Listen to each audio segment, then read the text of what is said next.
진짜 전문가들의 수익률 배틀 프로그램 주식 빅리그 시작합니다. 안녕하세요, 고은별입니다. 이번 주 잭슨홀 미팅을 앞두고 경계감이 짙은 시장이 이어지고 있습니다. 제롬 파월 연준 의장이 이 회의에서 어떠한 뉘앙스를 내비칠지 이 방향성에 대해서 시장이 주목을 하고 있는 거고요. 양시장 모두 다 오후장 들어갈수록 힘을 잇는 모습이 연일 이어지고 있습니다. 오늘도 오후장 갈수록 낙폭이 더 깊어지고 있는 모습입니다. 유가증권 시장 장중에 2,500선이 무너지는 모습도 확인이 됐었는데요. 현재 구간 0.47%가량 하락한 2,503포인트 선 지나가고 있고요. 코스닥의 낙폭이 더 깊습니다. 1%가 넘는 하락세 882선을 지나가고 있는 모습입니다.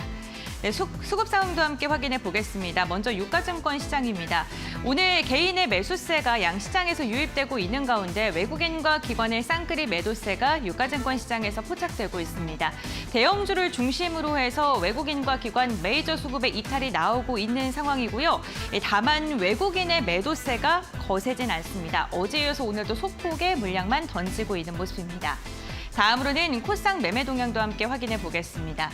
코스닥 역시나 개인만 담아내고 있고요. 외국인이 조금 더 거센 물량을 출회하고 있습니다. 1,800억 원 그리고 기관도 1,000억 원가량의 물량을 토해내고 있는 가운데 외국인 같은 경우에는 선물 시장에서도 물량을 뱉고 있고요. 그리고 기관계에서는 금융 투자의 이탈이 지속되고 있습니다. 오늘 대형주 중심으로 약세장이 연출되고 있는 가운데 오늘장 특징도 함께 확인해 보시죠. 오늘도 테마주 장세가 이어지고 있습니다. 오늘의 주인공은 양자 암호 관련주인데요. 국내 연구진이 상온에서 대규모 양자 얽힘 현상을 구현할 수 있는 양자 소재 후보 물질을 확인한 것으로 알려지면서 관련 기업들이 지금 들썩이고 있습니다. 국제 학술지에 게재됐다라는데요. 기존의 슈퍼컴퓨터보다 특정 어떤 이슈에 대해서 수백만 배 이상 빠르게 풀어낼 수 있는 기술력을 갖고 있어서 미래 게임 체인저로 주목을 받고 있는 상황입니다. 지금 보시는 것처럼 5가지 종목이 다 상한가로 직행을 했습니다. 매기세가 강하게 쏠리면서 양자 암호 관련 기업들로 강한 투자 심리가 몰리고 있는 상황입니다. 다음 특징주와 함께 확인해 보시죠. 네, 코로나19가 새로운 변이를 출현했다라는 소식이 지속적으로 나오고 있는 상황입니다. 미국 내 상장된 백신 업체의 주가가 강세를 보이고 있는데요. 노바백스 같은 경우는 이거래일 연속 2자릿대 상승력을 유지하고 있기도 합니다. 이러한 코로나19 변이 바이러스로 인해서 랩지노믹스와 한국 BNC는 물론이고 코로나19 관련주 일부 종목을 중심으로는 매기세가 이어지고 있는 상황인데요. 랩지노믹스 같은 경우에 4%, 한국 BNC 같은 경우에는 무려 18%의 상승력을 보여주고 있습니다. 마지막 특징주와 함께 확인해 보겠습니다. 바로 현대엘리베이인데요. 현대엘리베이 같은 경우에는 KCGI가 현정은 회상에 사임을 요구하는 주주 서한을 보냈다라는 소식이 들려오면서 이로 인해서 오늘 강세 움직임이 나타나고 있습니다. 아무래도 지배구조 개선에 대한 기대감이 나오고 있고요. 경영권 분쟁이 조금 더 본격화된다면 이로 인해 경영권을 보다 더 확보하기 위한 그러한 주식의 매수가 있을 것이다라는 투자 심리가 주가에 부양을 하는 동력으로 작용하고 있는 건데요. 장중에 5만 원이 돌파하는 움직임이 연출됐다가 현재 구간에는 5%가량 상승한 49,400원대의 거래가 진행되고 있습니다. 네, 오늘도 테마주 장세는 이어지고 있고요. 오후장 들어가서 지지부진한 움직임이 지속되고 있습니다. 과연 이번 주 역시나 이렇게 지속적으로 경계감이 짙은 시장이 이어질지 주식 빅리그를 통해 알아가 보시기 바랍니다. 그럼 지금 출발합니다.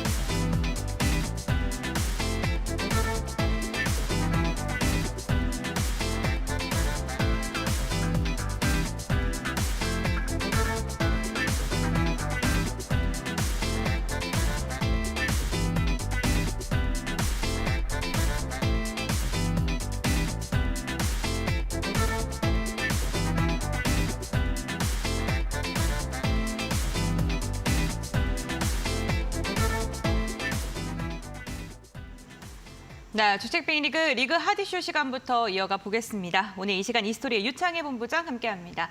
안녕하세요. 안녕하십니까. 네, 반갑습니다. 본부장님, 오늘도 시장이 오후장 들어서 더 힘을 쓰지 못하는 시장이 이어지고 있습니다. 금요일까지 이런 시장 이어진다고 봐야 될까요? 내일부터 조금 변동성이 높아지지 않을까 판단하고 네. 있어요. 아무래도 이제 엔비디아가 내일 새벽 6시에 실적을 발표하기 때문에 엔비디아발 약간 이제 반도체 섹터에 대한 어떤 변동성. 네. 어저께는 좀 아쉬웠죠. 아침에 갭상승 나오고 대부분의 반도체 관련된 기업들이 음봉을 맞아서 마감을 했고요. 오늘은 좀 한미 반도체나 또 일부 기업들이 다시 어제 하락을 딛고 반등을 노리고 있기 때문에 만약 내일 엔비디아가 좋은 실적을 보여준다라면 관련된 기업들의 어떤 기대감이 좀 더 나올 수 있다 생각하고 있고요. 그리고 이제 오늘 엄밀히 따지면 2차 전지가 약간 지수를 왜곡하는 부분들이 좀 있어요. 오늘 에코프로 BM이 한 4, 5% 정도 하락하고 있고, 그리고 뭐 포스코홀딩스라든지 LG 에너지솔루션 약간 2차 전지 쪽에 흔들림이 조정이 나와주면서 주가 지수가 좀 밀리는 것이기 때문에 이런 부분들이 좀 해소되기 전까지는 조금 그 괴리 현상은 주가 지수와 종목의 괴리 현상은 좀 더 이어질 수 있다 생각하고 있습니다. 그래서 내일 그리고 이제 우리나라 치면 이제 금요일 저녁이기 때문에 다음 주가 조금 상당히 중요한 한 주가 되지 않을까 판단하고 있습니다. 네, 알겠습니다. 굵직굵직한 이슈가 나온 뒤에 다음 주부터 변동성이 나올 수 있다라고 이야기해 주셨는데 시장 예측 함께 해보시면서 준비 잘 해보시면 좋을 것 같습니다. 그렇다면 오늘도 리그 핫이슈 시간을 통해서 시장에서 주목해 볼 만한 이슈 한번 알아볼 텐데요. 어떠한 이슈일까요? 지금 바로 만나보시죠. 미국 내무부가 미국 동부의 레볼루션 윈드 해상풍력 발전 건설을 최종 승인한다고 발표했습니다. 레볼루션 윈드는 미국 코네티컷과 로드 아일랜드의 공동 해상 풍력 발전 프로젝트인데요. 미국 본토의 4번째 대규모 해상풍력 발전 단지인 것으로 알려졌습니다. 풍력 에너지 훈풍이 국내까지 이어질 수 있을지 관련 이야기 나눠보겠습니다.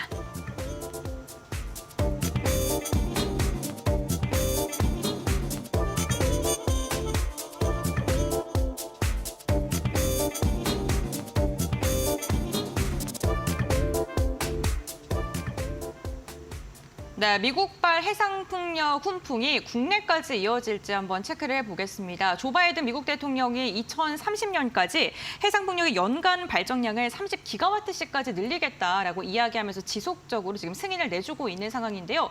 이제는 5번째 승인도 머지 않았다라는 소식까지 들리고 있습니다. 그렇다면 이제부터 해상풍력 관련 기업도 눈여겨보면 좋을지 한번 의견 들어보겠습니다. 엄밀히 따지면 신재생 에너지 관련된 기업들 중에서 태양광 기업들은 좀 주가가 계속 하락세를 보여줬지만 태양광 관련된 기업들은 좀 우상향 기조를 보여줬습니다. 최근에 약간 조정이 나오긴 했습니다만은 뭐 태광이라든지 CS 윈드, 네. CS 베어링 등은 지난 6월까지는 주가 흐름이 나쁘지 않았었거든요. 그 이유 중에 하나가 이제 IRA 효과라든지 또 유럽 중심의 투자가 계속 늘어나고 있다는 것이죠. 전통적으로 유럽은 풍력을 많이 투자를 했었기 때문에 이러한 흐름들은 현재도 이어지고 있고요. 그리고 새로운 큰 시장을 떠오르고 있는 게 미국입니다. 미국은 원래 풍력 단지가 없었어요. 태양광 위주로 신재생 투자를 많이 했었는데 최근 들어서 풍력 투자를 상당히 적극적으로 하고 있다라고 보시면 될 것 같습니다. 말씀하신 것처럼 레볼루션 윈드 프로젝트도 있고요. 또 5번째 그 해상풍력 단지 서프라이즈 윈드도 지금 최종 건설 승인을 앞두고 있습니다. 서프라이즈 윈드 건설이 승인이 완료가 되면 올해만 3,656메가와트, 한마디로 3.6기가와트급이 풍력 단지가 조성을 할 수 있는 기반을 다지는 것인데 우리가 원전 한 기가 보통 한 4기가와트급, 그러니까 4에서 5기가와트급이라 보면 될 것 같아요. 그러면은 거의 원전 한 기 정도를 만드는 거라 보시면 되겠고 2030년까지 해가지고 30기가와트급까지 발전량을 높이겠다는 것이기 때문에 그럼 거의 원전 뭐 6기 정도를 만드는 거나 마찬가지라는 거죠. 그래서 그만큼 미국이 해상풍력 쪽에 상당한 관심을 좀 기울이고 있다라고 보시면 될 것 같습니다. 그러다 보니까 이제 그 미국 첨단 제조 세액 공제 혜택이 우리나라 기업들을 좀 수익성을 증가시킬 수 있다는 기대감들이 나오고 있고요. 또 하나는 이제 주요 기업들이 알리백 동참을 확대하고 있습니다.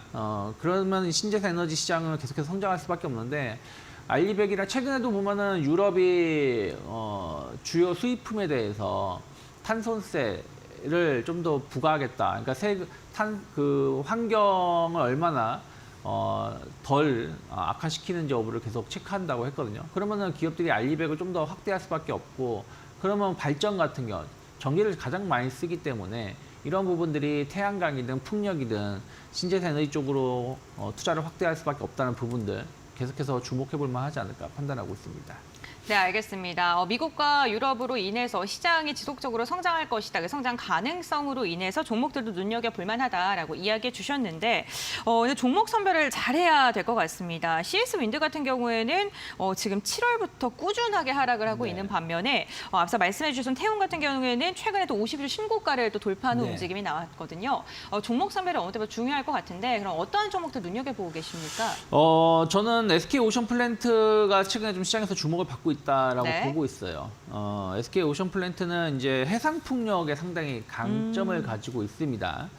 해상 풍력 그 시장은 계속해서 성장세를 보여주고 있기 때문에 이 회사가 좀 반사이익을 누릴 수가 있는데, 뭐 어떤 기술력을 가지고 있냐 하면은 그 해상 풍력은 어쨌든 뭐 해상 플랜트든 해상 풍력이든 뭐냐면은 부유식으로 띄워놓은 다음에 바람을 이용해서 발전하는 거 아니겠습니까? 근데 이 부유식이기 때문에 이 띄우는 기술력이 상당히 필요하다는 것이죠. 뭐 잘못 띄워놓으면 파도에 휩쓸려서 떠내려갈 거 아니겠습니까? 근데 이와 관련해서 상당히 높은 기술력을 가지고 있다고 보시면 될 것 같아요. 그래서 예전에 이제 이 회사가 이제 SK 삼강 M&T인가요? 회사가 이제 SK 그룹으로 편입이 되면서 SK 오션 플랜트로 이름이 바뀌었다고 생각하시면 되실 것 같고요. 최근에 계속 수주가 늘어나고 있습니다. 그래서 수주 잔고가 1조 원 이상 올 연말 기준으로 늘어날 것으로 좀 전망이 되고 있고요.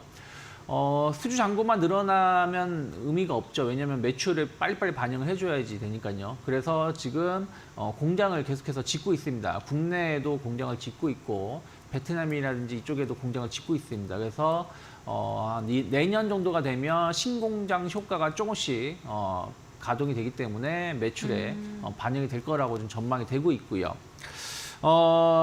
그 SK 오션 플랜트는 이미 기술력을 인정을 받은 것 중에 하나가 대만 때문에 그래요. 대만이 해상 풍력을 상당히 많이 건설하고 있습니다. 네. 그 2020년인가요? 그때 당시에도 그 해상 풍력 단지 조성을 했을 때 대만 총리가 말했던 것 중에 하나가 SK 오션 플랜트라는 회사가 없었으면 이 프로젝트는 성공하지 못했다라고 말할 정도였거든요. 근데 이제 대만은 지금 추가적으로 2035년까지 20기가와트급의 해상 풍력 단지를 추가로 더 설치를 하려고 하고 있습니다. 그럼 당연히 SK 오션 플랜트가 다 그 수주를 해 가겠죠. 그래서 그런 부분들이 계속해서 긍정적인 어떤 기대감 가져갈 수 있고요. 전체적으로 흐름들을 본다라면은 주가는 좀 이렇다 할 모습을 보이지 못했는데 최근 들어서 약간 추세가 상방으로 좀 변화를 시키려고 하고 있는 것 같습니다. 2분기 실적도 나쁘지 않았다는 거 본다라면 좀 꾸준하게 좀 추적해 볼 수 있는 기업이 아닐까 판단하고 있습니다. 네, 알겠습니다. 첫 번째 기업으로 SK 오션 플랜트 언급을 해주셨습니다. 해상풍력 부유와 관련된 기술력을 갖고 수주가 이어질 것이다라고 이야기해 주셨고요. 그럼 이어서 두 번째 종목 알아볼 텐데요. 이번 종목은 어떠한 기업일까요? 네, 어쨌든 이제 신재생 에너지 쪽을 계속 본다라면 네. 우리는 이제 그 뭐라 그럴까요? 케이블 관련된 기업을 봐야 된다고 생각하고 있어요. 왜냐하면 이 발전소는 기존의 이제 발전소는 내륙에다가 발전을 짓기 때문에 네. 큰 적이는 없겠지만 신재생 에너지는 이제 약간 태양광도 어떻게 보면 산간 지역에 짓기도 하고요. 네. 풍력은 또 바다에다 짓다 보니까 바다에서 전기를 끌어와야 되는 거잖아요. 그쵸, 네. 발전을 한다고 하더라도. 그러다 보니까 이제 케이블 관련된 기업들이 계속 주목을 받을 수밖에 없는데 네. 그럼 KT 서브마린이라는 회사는 꾸준하게 수혜를 입을 수 있지 않을까 판단하고 있습니다. 어쨌든 이제 해저로 이제 전기를 끌어올 수밖에 없겠죠. 그러면은 이 해저 케이블 관련된 수요는 꾸준하게 더 늘어날 수밖에 없지 않을까 판단하고 있고, KT 서브마린은 이와 관련해서 이미 기술력이 입증되어 있고 최근에 수주가 늘어나고 있습니다. 거기다가 이제 최근에 LS 그룹에 이제 편입이 됐죠. LS 전선에 편입이 되면서 LS 그룹하고 어떤 시너지 효과를 낼 수가 있는데, KT 서브마린이 이제 편입이 되면서 턴키 형식으로 한마디로 설계서부터 공정까지 한 번에 지을 수 있는 강점을 가지게 된다는 거죠, LS 그룹이. 그래서 그런 부분들이 추가적인 매출을 증가시킬 수 있다라고 보시면 될 것 같습니다. 그래서 최근에도 보면은 KT 서브마린이 실적이 되게 한 몇 년 만에 흑자로 전환되었다는 소식이 나와주면서 주가도 좋은 흐름을 좀 보여줬었고요. 또 LS 그룹에 편입이 되면서 흐름들이 좋게 나왔다는 거죠. 거기다가 이제 최근에 나온 뉴스들을 보면 제가 그 이름 용어를 까먹었는데요. 그 해상 설치하기 위해서 그 배를 이제 추가로 주문을 했다라고 합니다. 그러니까 그러면 이제 그만큼 신규 주문이 많이 들어오고 있다라는 것이죠. 그래서 그런 측면에서 보신다라면 KT 서브마린이 지난 7월 중순에 약간 이제 이런저런 이슈들, 뭐 LS 그룹에 편입된다, 그리고 흑자전에 성공했다, 뭐 그러고 또 이제 약간 초전도체 또 LS 그룹이 약간 묶이면서 주가가 급등을 했다가 최근에 조정이 나왔는데, 충분히 저는 이제 일정한 조정은 나올 만큼 나왔다라고 보고 있기 때문에 현재 가격 수준에서부터는 어느 정도 모아갈 수 있는 위치가 될 수 있지 않을까 판단을 좀 하고 있습니다. 네, 알겠습니다. 두 번째로는 KT 서브마린 언급을 해주셨습니다. LS그룹을 편입을 따른 시너지 효과 언급을 해주셨고요. 해상풍력이 많이 지어지게 된다면 역시나 이에 대한 해저 케이블 수요가 늘어날 수밖에 없다라고 투자 포인트 말씀해 주셨으니까요. 참고해 보시면 좋을 것 같습니다. 마지막 기업 한 종목만 더 들어보겠습니다. 어떠한 기업 들고 오셨을까요? 네, 우린 PTS라는 회사를 제가 좀 가지고 나왔습니다. 네, 우린 PTS요. 뭐 풍력 이제 얘기를 하면은 네. 많은 분들이 뭐 풍력 회사만 막 생각을 하실 거예요. 뭐 CS 윈드라든지 뭐 SK 오션 플랜트라든지 뭐 이런 기업을 생각하실 텐데, 이런 기업은 투자할 수 있는 게 많지가 않죠, 실질적으로. 그리고 풍력이 좋다 해서 이 기업을 다 투자할 수는 없습니다. 그래서 타워라든지 윈드 타워 뭐 이런 쪽은 한 기업을 투자를 하고, 이 파생될 수 있는 기업들을 계속해서 전 주목을 해볼 필요가 있다 생각을 좀 하고 있습니다. 그래서 아까 제가 KT 서브마린도 말씀을 드린 거고, 우린 PTS 같은 경우는 결국에는 이제 어떤 측면에서 봐야 되냐면은, 이 회사가 산업용 감속기, 그리고 건설 중장 비용 감속기, 그리고 풍력 발전기 부품을 생산을 한다라고 보시면 될 것 같아요. 풍력 시장이 그 발전기는 엄청 큽니다. 이 모터 자체가. 그래서 그렇죠. 그 모터에 들어가는 부품 업체들도 계속해서 꾸준히 주목을 해보시면 좋지 않을까 생각을 좀 하고 있고요.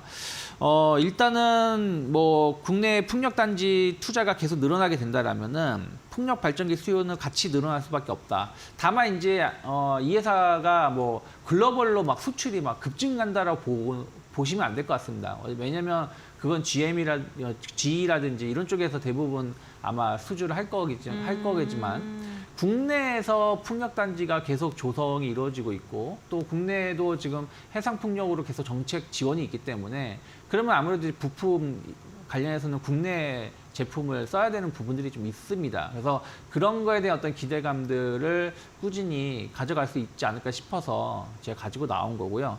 그리고 이제 오늘은 풍력이긴 하지만 또 새로운 사업 부분들을 계속 주목해 봐야 된다고 생각하고 있습니다. 그 중에 하나가 이제 로봇 사업이라고 보시면 될 것 같아요. 네. 이 회사가 산업용 감속기라는 건 이제 로봇 쪽에 상당히 중요하게 포지션을 차지할 수 있는 기술력이죠. 그래서 그 산업용 로봇 신사업 쪽으로 해서 로봇이라든지 자동화 설비 쪽으로 해가지고 우린 PTS가 사업을 네. 진행하는 게 있고, 이런 것들이 최근에 계속 주목을 받고 있습니다. 그래서 로봇 시장이 성장할수록 이 회사의 매출도 조금씩 좀 자리를 잡아갈 수 있지 않을까 판단을 좀 하고 있고요. 네. 그리고 이제 그 트랜스미션 관련해가지고 이게 뭐냐면 이제 굴삭기라든지 네. 광산기계, 크레인용에 들어가는 제품인데, 뭐 요즘 아시다시피 최근에 좀 주가가 조정이 나오긴 했습니다만은 올해 계속 안정적인 주가 흐름을 보여주고 있는 게 굴삭기 관련된 기업입니다. HD 현대건설기계, 뭐 HD 인프라코어, 뭐 두산 밥캣, 굴삭기 수요는 계속 늘어나고 있거든요. 왜냐하면은 광산 개발이라든지 뭐 IRA 관련해서 투자 증가라든지 혹은 또 아직은 전쟁이 안 끝났지만 또 우크라이나 러우 전쟁이 끝난다라면 거기 재건을 한다라면 네. 또 관련된 수요가 늘어날 수 있는 부분들이 좀 있거든요. 그래서 이러한 쪽에 관련해서도 이 회사가 안정적인 그 매출처가 있기 때문에 일단은 지금 뭐 풍력 관련돼서 어떤 기대감, 또 신사업으로 로봇이라든지 자동화 시스템, 그리고 굴삭기, 그러니까 굴삭기라기보다는 이제 그 굴삭기용 관련된 트랜스미션 이런 것을 좀 감안해 보신다라면 최근에 주가는 약간 이제 바닥권에서 한번 좀 움직임이 나올 수 있는 위치에 있지 않을까 판단을 좀 해서 조금 생소하지만 좀 작은 기업을 좀 가지고 나왔습니다. 네, 알겠습니다. 우린 PTS 같은 경우는 오늘 약보합권에서 거래가 이뤄지고 있고요. 시가총액이 좀 1,000억 원이 안 되는 굉장히 좀 작은 기업입니다. 투자하실 때 참고해 보시면 좋을 것 같고요. 굴삭기 관련 모멘텀, 우크라이나 재건 모멘텀은 물론이고 로봇, 여기 해상풍력과도 연계가 되어 있다. 다양한 모멘텀을 안고 있다라고 소개를 해주셨습니다.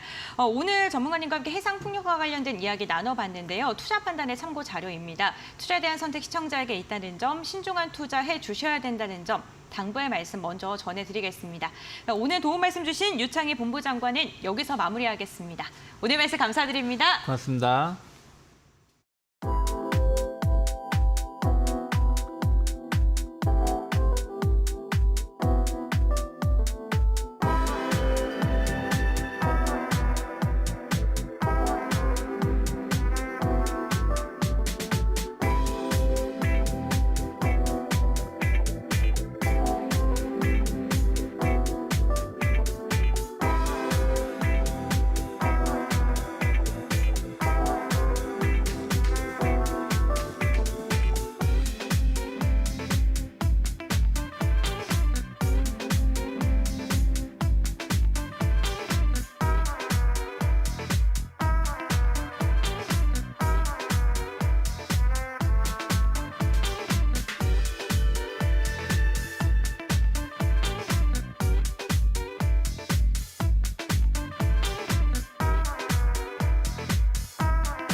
이 종목 살까 말까 시간입니다. 오늘장 특징주 정리하고요. 앞으로 갈 수 있는 종목인지, 이전에 상승부를 멈출 종목인지 이에 대한 전문가의 의견 들어보는 시간입니다. 오늘 이 시간은 정률투자 리서치 이정열 전문가 함께합니다. 안녕하세요. 네, 반갑습니다. 네, 반갑습니다. 오늘도 전문가님과 세 가지 종목에 대한 투자 의견 들어볼 텐데요. 첫 번째 종목부터 확인해 보시죠. 네, 오늘의 첫 번째 종목 확인해 보도록 하겠습니다. 오늘 첫 종목으로는 HL만도 확인해 보도록 할 텐데요. 보여주고 있는 실적과 성장성에 대비해서는 낮은 주가 수준을 유지하고 있는 종목입니다. 자세한 이슈 함께 확인해 보도록 하겠습니다. 올해가 되고 완성차 업체들의 실적이 많이 좋아지고 있습니다. 덕분에 부품 업체들도 덩달아 수혜를 받고 있는 상황인데요. 상대적으로 설비 투자라던가 이 인건비 부담이 크지 않기 때문에 수익성은 오히려 완성차보다도 좋을 것이다라는 업계 평가가 많이 나옵니다. 전기차용 부품을 개발하는 중소형 부품업체 성장성을 증권가에서도 높게 평가를 하고 있는데요. 그중에서도 HL만도는 미국과 인도 등 전기차 수요가 늘고 있는 지역에서 생산 라인을 보유하고 있는 업체인 만큼 증권가에서도 많이 주목을 하고 있는 상황인 것 같습니다. 또 중장기적으로 미국 공급망 재편에 따른 수혜도 받을 수 있는 종목이기 때문에 추가적으로 또 주목할 포인트도 있을 것 같고요. 일단 올 상반기만 놓고 봤을 때는 실적 면에서 좋았습니다. 매출액과 영업이익 모두 두 자릿수 이상의 증가폭을 기록을 했죠. 매출액 같은 경우는 4조 원을 넘어서면서 전년 동기 대비는 21% 증가하는 모습을 보여줬습니다. 하지만 문제는 올 하반기도 실적이 이렇게 좋을 수 있을지에 대한 문제가 될 것 같습니다. 아무래도 전기차 관련해서 어느 정도 일정 수준의 충족이 이미 됐기 때문에 하반기의 신차 구매가 상반기보다는 둔화될 것 같다라는 게 업계 전문가들의 의견인데요. 그럼에도 불구하고 일단 가격은 지속적으로 하락하고 있는 만큼 하나의 좋은 투자 포인트가 될 수 있을지 함께 확인을 해봐야 될 것 같습니다. 그럼 전문가님과 함께 확인해 보시죠. 네, 오늘 첫 번째 종목은 HL 만도입니다. HL 만도에 대해서 전문가님께서는 어떠한 의견을 주실까요? 고입니까? 스탑입니까?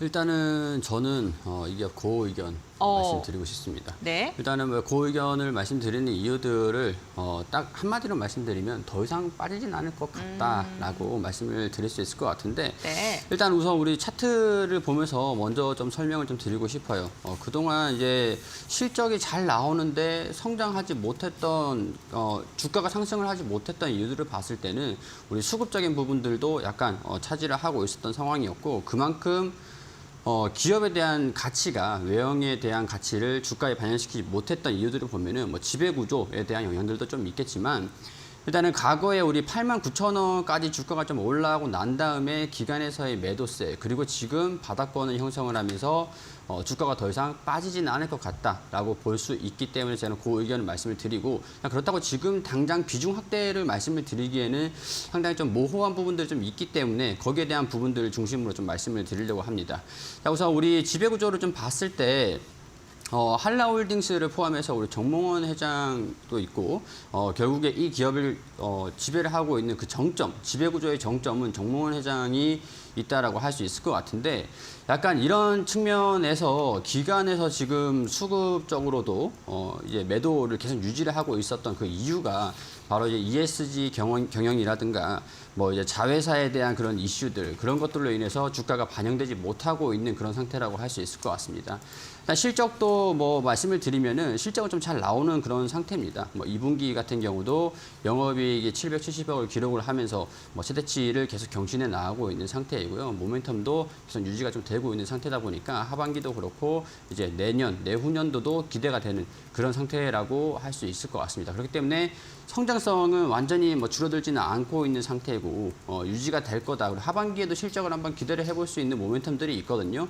그런 것들 때문에 일단 그 의견 말씀을 드렸는데 일단은 이번 2분기 실적들을 좀 봤을 때 현대차 그룹의 매출 기여도는 조금 50%를 하회를 하면서 좀 줄었습니다. 그 현대차 매출에 좀 줄었던 이유들을 봤을 때 아마 제가 봤을 때는 이제 재고를 관리하기 위한 그런 목적이었다라고 판단이 돼요. 과거에 우리 소식이 좀 있긴 했었는데 현대차가 생산을 좀 줄이기 위해서 부품 공급사들한테 생산을 좀 감소를 시켜달라고 요청을 했던 것으로 소식이 좀 있기도 했었습니다. 근데 이게 전기차 판매가 좀 잘 안 돼서 실적을 좀 악영향이 좀 있을 것 같으니까 재고가 증가가 될 것 같으니까 판매를 좀 줄이기 위해서 재고를 관리하기 위해서 뭐 그런 목적이다라고 하기보다는 이제 연말쯤 되면 이제 신차 라인업이 좀 나올 거고 신차 효과들이 좀 발생이 될 건데 거기에 따른 이제 경기가 지금 워낙 좋은 상태라고 볼 수는 없는 상황에서 전기차 판매량은 증가되고 있는 상황이다 보니까 아마 이런 부분에서 라인업을 조금 교체를 하기 위해서 재고를 관리하기 위한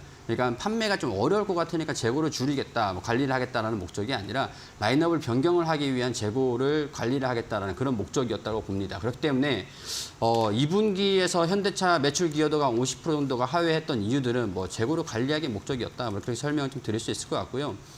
북미에서 이제 순수 전기차 고객사가 한 17% 정도 기여도를 좀 기록을 해줬습니다. 주요 지역별 매출 기여도를 보니까 중국에서는 한 37% 정도, 그리고 북미가 한 31% 정도 이렇게 기록을 하면서 이자 순수익은 4%대로 좀 올라왔는데 이자 비용들이 좀 증가가 됐습니다. 이런 이제 이자 비용으로서 영업 외 손실이 조금 확대가 됐다, 이렇게 설명을 좀 드릴 수 있을 것 같은데 그래도 이제 영업 실적 같은 경우에서는 장기적인 우상향 추세를 좀 유지하고 있다라는 게 긍정적인 요인이다라고 말씀드릴 수 있을 것 같고 멕시코에도 좀 관련된 모멘텀들을 좀 보유를 하고 있는 게 2024년도쯤 말 정도부터는 멕시코 공장 증설을 하던 것들 뭐 이제 여기서 IDB 그냥 차세대 브레이크, 전자 브레이크 시스템 2세대라고 할 수 있는데 수주가 계속 들어와주고 있는 상태이고 2025년도쯤에는 한 90만 대 정도 수주들 그리고 2027년도에는 120만 대 수준의 생산 능력을 확보를 하고 그런 것들이 매출에 반영이 되는 것들을 생각을 감안해 본다면 장기적인 실적들도 반영이 계속 꾸준하게 될 것이다라는 것들도 긍정적이라고 정리를 좀 해드릴 수 있을 것 같습니다. 일단은 뭐 자회사 HL 클레무브 분할하고 이제 상장한다라는 그런 이제 주식의 주주에 대한 주가 가치 희석 이런 우려감들도 있는 상태다 보니까 그런 것들이 반영이 되면서 주가가 그렇게 힘을 쓰지 못하고 반영되지 못하고 있는 상황들이 좀 있는 상태이긴 하지만 실적이 증가됐는데 주가가 많이 떨어지고 있었던 뭐 PER로 치면은 거의 8배 수준밖에 되지 않고 있는 그런 상태다 보니까 주가가 더 이상 하락하지는 않을 것 같고 뭐 우리가 또 상승하는 그런 것들을 대비를 해서 대응을 잡는다라고 하면은 3분기 이후부터 조금 여유롭게 지켜보면서 그 4분기 그리고 2024년도에 점진적인 다시 주가 상승 흐름들 기대를 한번 해볼 수 있지 않을까라는 생각에 그 의견 말씀드릴 수 있을 것 같습니다. 네, 알겠습니다. HL 만도에 대해서는 그 의견 제시해 주셨습니다. 지금 더 이상 주가가 하향을 할 위치보다는 상승할 위치가 더 많이 열려 있다라는 점에서 그 의견 제시해 주셨고요. 3분기 이후부터 여유롭게 접근해 볼만하다라고 말씀해 주셨습니다. 첫 번째 종목 이렇게 정리하도록 하고요. 이어서 두 번째 종목 확인해 보시죠. 네, 이어서 오늘의 두 번째 종목입니다. 두 번째 종목으로 우리넷 보도록 할 텐데요. 신물질에 이어서 이제는 신기술이 등장하면서 오늘 관련주들을 일제히 상승 흐름 보여주고 있습니다. 양자 컴퓨터와 관련된 소식이 전해지면서 오늘 우리넷도 두 자릿수 이상의 상승부를 보여주고 있는데요. 국내 연구진이 양자 컴퓨터를 상온에서 작동시킬 수 있는 가능성을 발견했다라는 소식에 일제히 상승 흐름을 보여주고 있습니다. 우리넷 같은 경우는 KT와 함께 국방 광대역 초고속 회성 장비 공급과 관련된 소식을 지난달 공시를 통해서 전해오기도 했었죠. 약 800억 규모로 확인이 되고 있고요. 뿐만 아니라 글로벌 공급 확대에도 박차를 가하고 있습니다. 우리넷은 미국 공장에 이음 5G 구축 사업을 참여하고 있고 또 미국 통신사를 통해서 남미 지역에 이 5G 디바이스를 공급하기 위한 기술 검증도 마무리하는 단계에 이어가고 있다라고 하는데요. 또 최근에는 글로벌 기업용 사설 무선 시스템 기업인 셀로나와 함께 이 5G 솔루션 미국 시장 공급을 위한 업무 협약을 맺기도 했습니다. 지속적으로 쌓여가고 있는 공급량과 또 최근에는 양자 컴퓨터라는 모멘텀까지 붙어졌는데 우리넷의 앞으로 미래는 어떨지 매수 이견이 과연 나올지 전문가님과 확인해 보겠습니다. 네, 초전도체와 맥신에 이어서 오늘은 양자 컴퓨터 관련 기업들이 상한가에 지속을 하고 있죠. 우리넷 같은 경우 15%대 오름세가 나오고 있는데 과연 우리넷은 앞으로 더 갈 수 있을지 곰니까 스탑입니까? 저는 1기업 일단은 스톱 의견 말씀을 드리고 싶습니다. 일단은 우리넷의 가장 이제 걱정되는 부분들은 실적이라고 할 수 있을 것 같은데요. 실적적인 부분들이 상당히 좀 불확실한 것들이 좀 있습니다. 제가 좀 조사를 해보니까 매출은 좀 증가세를 좀 유지를 하고 있는 상태이긴 합니다. 영업이익이 왜 이렇게 적자가 계속 유지를 하고 있을까라는 것들을 우리 원자재에 있는지 아니면 뭐 대내외적인 환경에 있는지 그런 것들을 봤을 때 우선 원자재의 그 이유들이 있는 것 같긴 해요. 근데 제가 뭐 알아본 바로 이래서는 일단은 이 뭐 제품의 스펙 차이라든가 거래선별로 그 원자재 비용들이 좀 다르기 때문에 이런 것들은 기밀 사항이라 공개를 할 수는 없다라고 판단이 되어 있는데 사실 우리 투자자들 입장에서 봤을 때는 이 기업의 외형이 성장을 하면서 매출이 증가되는 거는 좋은데 영업이익이 계속 적자가 지속을 하면은 약간 의구심이 생길 수밖에 없고 거기에 대한 이제 뭐 투명한 이제 공개라든가 자료라든가 그런 것들이 좀 필요하긴 할 겁니다. 그렇기 때문에 지금 매출이 증가가 되는 것들, 뭐 꾸준하게 매출 자체는 성장을 하고 있는 것들에서 투자자 입장에서는 좀 불안하지 않을까 그렇게 보면서 이제 수급에 대한 부분들도 문제가 좀 있다라는 것들이죠. 일단은 우리넷 같은 경우에 사업 구조들을 좀 말씀을 드리면 내수 비중이 일단 81% 수준입니다. 수출은 한 18% 정도 수준을 유지를 하고 있고요. 뭐 강통신 장비들을 납품하는 것들이 한 20% 수준, 뭐 IoT 제품들이 한 25% 수준의 비중을 차지를 하고 있는 상태인데요.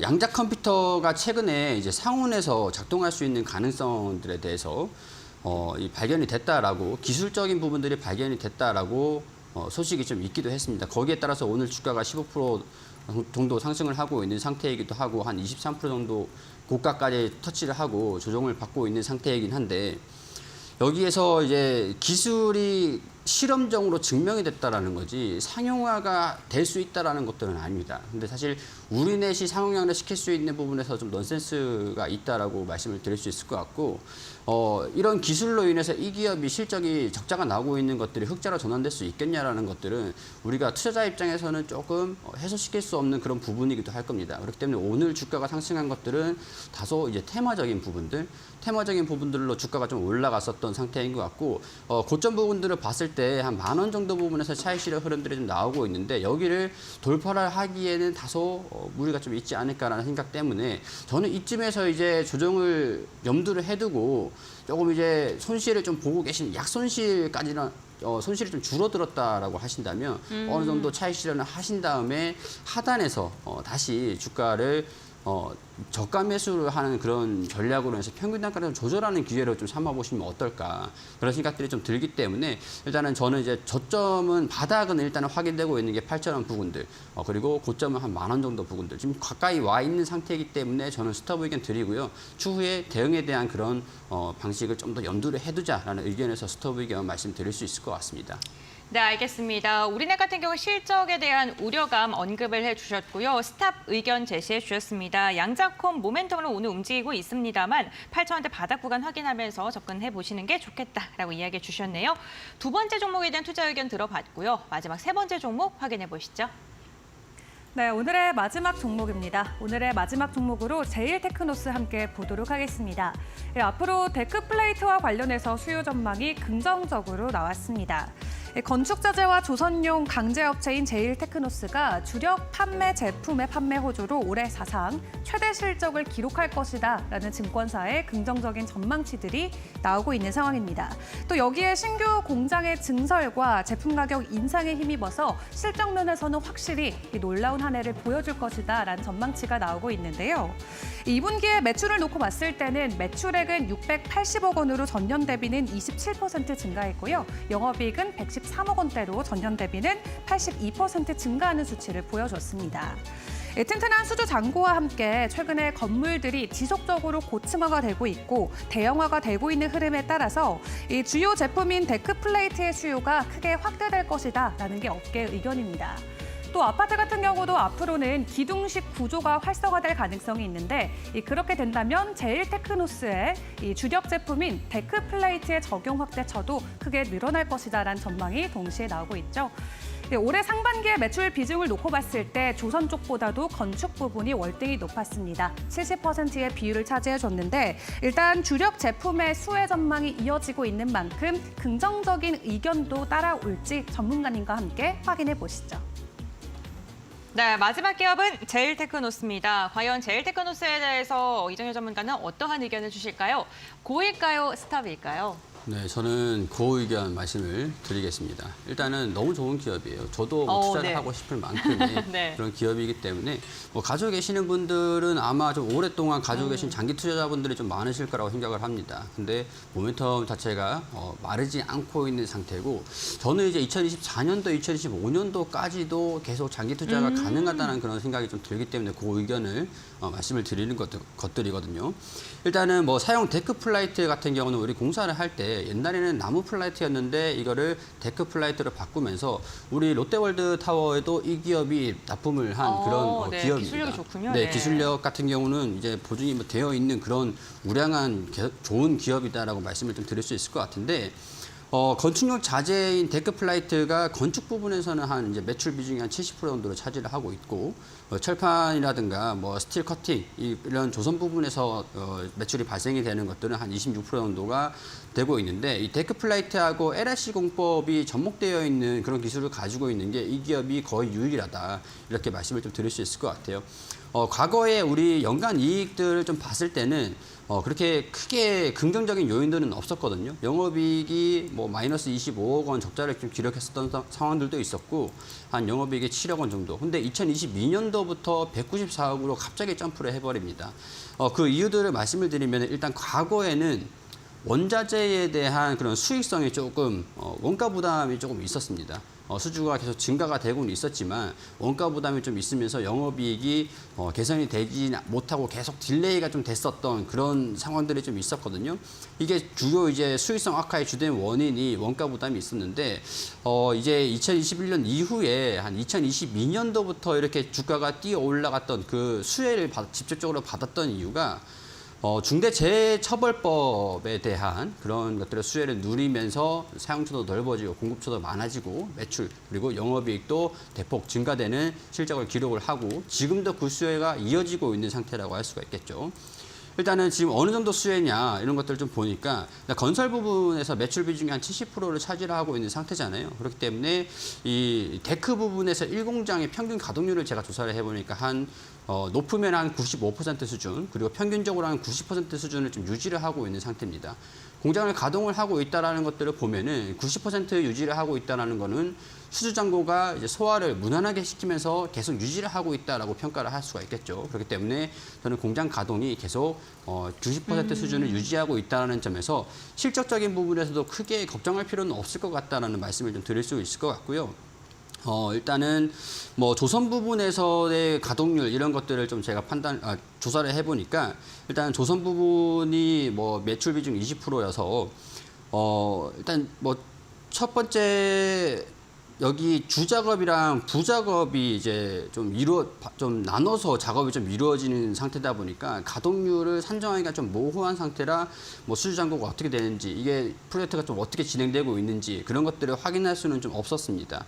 일단은 뭐 그렇지만 조선 산업 매출 부분에서도 조선 부분에서도 우리 주요 이제 현대미포조선이 주요 매출의 한 50%를 차지를 하고 있다라고 보시면 될 것 같습니다. 우리 조선사들 같은 경우에서도 2분기쯤에 매출이 영업이익도 개선이 되기 시작하면서 수주가 계속 들어오고 있다라는 점을 감안하면 이제 중소형 조선사들에 납품하고 있는 제일테크노스 같은 경우에서도 긍정적인 실적이 향후에 조선 부분에서도 매출이 좀 성장하는 모습들을 보여줄 가능성들이 있다. 이런 것들을 설명을 좀 드릴 수 있을 것 같고요. 2분기 실적이 한 680억 원 정도, 영업이익이 113억 원, 순이익이 한 81억 원 정도 수준이 나왔습니다. 뭐 이 정도 반기 보고서를 보면 이 정도를 확인할 수가 있는데요. 분기 기준에서 사상 최대 실적으로 이거는 서프라이즈 그 이상이라고 할 수 있을 것 같거든요.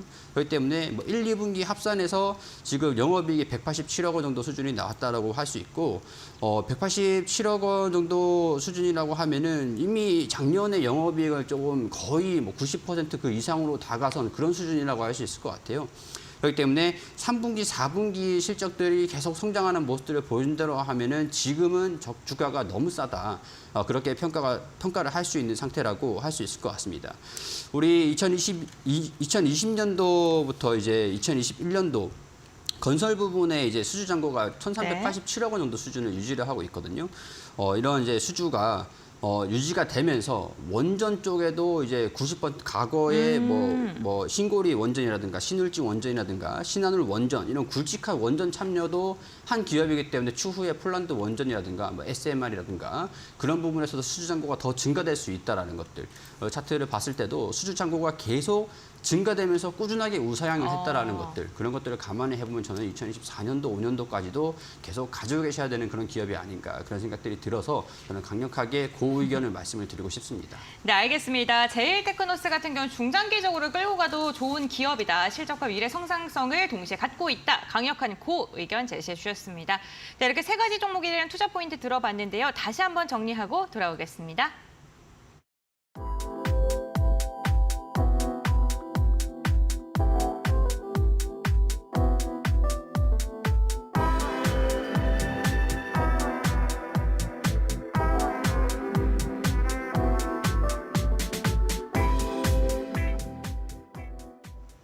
네, 리그 레벨업 시간입니다. 여러분들의 계절을 레벨업 시켜줄 수 있는 진정한 고수 전문가는 누구일까요? 전문가님의 수익률에 따라서 전문가님의 등급이 결정되게 됩니다.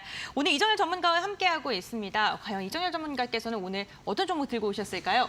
네, 제가 가지고 온 기업은 태강입니다. 퇴강, 네. 오늘 들고 오셨나요? 네, 태강 조금 살짝 늦은 감이 없지 않아 있다고 생각하시는 분들도 있을 것 같은데 네.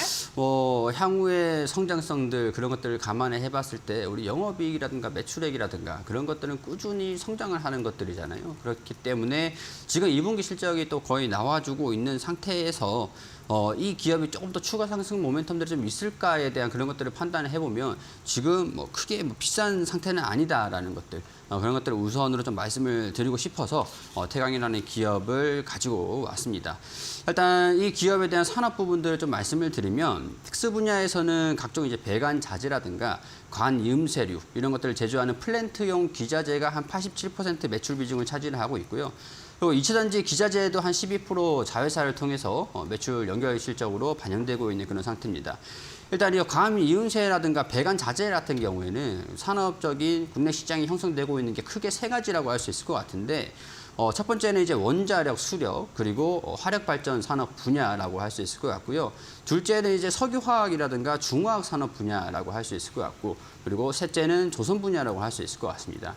석유화학이라든가 발전 담수 그리고 조선, 해양 구조물 이런 전방 시장에서의 성장률도 이 실적에 영향을 좀 받고 있는 상태라고 말씀을 드릴 수 있고 시장 규모가 조금 증가되거나 축소되는 거에 따라서 이제 바로바로 경기 동향에 따라서 실적이 변화되는 것들이 있다라는 것들이 리스크가 될 수도 있고 기대감, 긍정적인 요인이 될 수도 있고 이렇게 설명을 드릴 수 있을 것 같아요.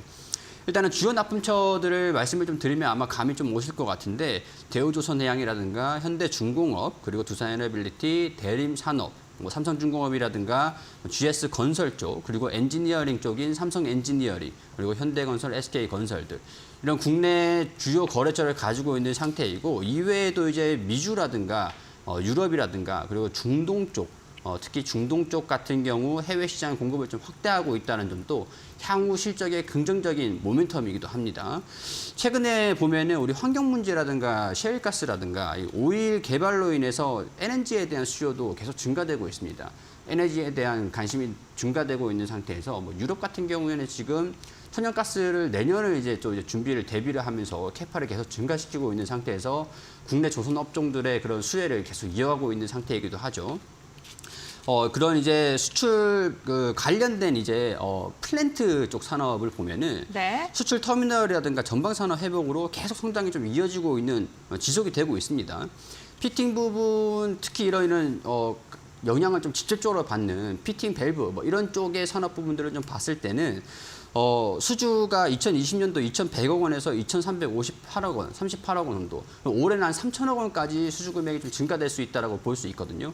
그렇기 때문에 이런 부분들을 좀 봤을 때는 장기적으로도 실적이 우상향 할 수 있을 가능성들이 높다라는 것들을 설명드리고 싶고 우리 차트적인 부분들을 봤을 때 장기적으로 수주가 증가되면서 차트도 주가도 계속 우상향하고 있는 모습들을 보여주고 있어요. 3,000억 원까지 수주가 또 증가된다고 하면 충분히 주가가 상승하지 못할 이유는 없을 것 같습니다. 그렇기 때문에 저는 그런 부분에서 긍정적인 내용들을 좀 말씀을 드릴 수 있을 것 같고 우리 리스크 같은 경우에서 봤을 때 한 16,000원대 이때에는 우리 손절가를 잡으시면서 리스크를 관리하시면 좋을 것 같다라는 말씀을 좀 드릴 수 있을 것 같고 PER을 목표가가 이제 PER 10배 수준으로 잡을 수 있을 것 같아요. 단기적으로는 한 22,000원 수준들 움직임들을 또 보면서 목표가는 또 성향이 될 수 있으니까 단기적으로는 PER 10배 수준, 높은 수준은 아니죠. 22,000원까지는 지켜보자. 그런 의견들을 말씀을 드리면서 우리 태강이라는 기업을 관심 가져보시면 좋을 것 같다는 의견들 말씀을 드리고 싶습니다. 네, 손절가는 얼마 정도로 잡으면 될까요? 손절가는 16,000원 정도 수준에서 리스크 관리를 해보시면 좋을 것 같아요. 네. 그럼 손절가 16,000원, 목표가 22,000원인데 목표가 같은 경우엔 PER 10배 수준이기 때문에 변동이 될 수 있다라고 이야기를 해주셨습니다. 태강에 대해서 조금 언급을 해주셨는데 전반적인 사업의 성장성에 대해서 이야기를 많이 해주셨습니다. 다만 저희가 종가 부분에 접근을 하는 걸로 지금 수익률이 산정이 되잖아요. 네. 오늘 그리고 최근에 좀 주목을 받아서 나는 눌림목 구간에 좀 접근을 하고 싶다 하시는 분들을 위해서 좀 매수가 좀 부분적으로 좀 그 부분도 말씀해 주시면 좋을 것 같습니다. 매수가는 이제 종가 부분에서 접근하면 될 것 같은데 네. 18,000원 부분에 좀 18,000원. 근사치 이렇게 추세를 살짝 그어봤을 때 네. 추세 정도의 근사치 정도에서 잡아보시면 될 것 같아요. 추세를 이탈한 적은 없으니까 이탈을 한다라고 하면은 약간 이제 분할 매수 접근해서 한 16,000원 정도 수준까지도 여유롭게 좀 접근은 가능하다라고 봅니다. 추후에 주가가 시장에 의해서든 뭐 어떤 요인에서 조정을 좀 받는다라고 하더라도 그거는 기회가 될 수 있다라는 것들 참고하시면 좋을 것 같습니다. 네, 알겠습니다. PT인 기업인 태광에 대해서 이야기를 해주셨고요. 목표가는 22,000원, PR 10배 수준, 그리고 손절가는 16,000원으로 제시해 주셨습니다. 오늘 도움 말씀 주신 이정열 전문가와는 여기서 마무리하도록 하겠습니다. 오늘 말씀 감사드립니다. 네, 감사합니다. 네, 주식비니그 저희가 준비한 소식은 여기까지입니다. 오늘도 마감장까지 이데일리 TV와 함께 하시면서 현명한 투자 전략 세워보시길 바라겠고요. 저희는 내일도 오후 2시에 여러분들의 수익률을 위해서 생방송으로 찾아오도록 하겠습니다. 오늘도 끝까지 함께해 주셔서 진심으로 감사드립니다.